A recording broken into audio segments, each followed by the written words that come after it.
बातमी आहे ठाण्यामधून। ठाण्यातल्या भारत गॅस एजन्सीतील कर्मचाऱ्यांना ग्राहकांशी अरेरावी केली आहे। मराठीत बोलणार नाही, हिंदीत बोलणार। तुमच्यात हिंमत असेल तर सरकारला जाऊन सांगा, असंही त्यांना म्हटलंय। गॅस बुकिंग होत नसल्यानं ग्राहक एजन्सीकडे गेला होता। यावेळी कर्मचाऱ्यांना अरेरावी केली आहे। ठाण्यातील साई शुभम गॅस सर्व्हिस आनंदनगर इथे ही घटना घडली। काय करायचं बोलते तो काय ती काय बोलते मॅडम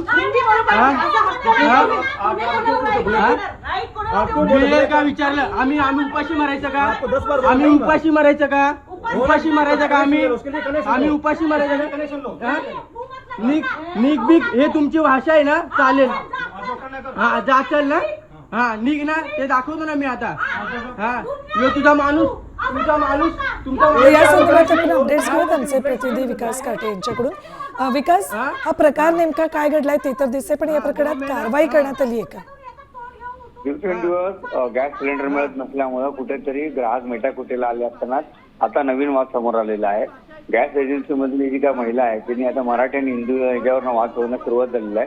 परंतु ही जर काय वाद झाला होता त्याच्यानंतर सिलेंडर ज्याप्रमाणे मिळत नाही त्याप्रमाणे या भाषेवरून त्यांनी पुन्हा एकदा वाद निर्माण होण्याची शक्यता आहे। मनसेच्या वतीनं देखील थोड्याच वेळात या ठिकाणी ऍक्शन घेतली जाणार की अशा प्रकारची भाषा का वापरली जाते असा सवाल देखील विचारला जाणार आहे। एक तर सिलेंडर जे असणारी कमतरता आणि त्यामुळे अशा प्रकारच्या भाषेच्या केलेल्या वापरामुळे कुठेतरी ग्राहकांनी देखील नाराजी व्यक्त केलेली आहे। ठीक धन्यवाद संपूर्ण माहितीसाठी विकास। मराठीत नाही बोलणार धक्का द्यायचा अधिकार नाही तुम्हाला। कनेक्शन आहे क्या आहे ना इथं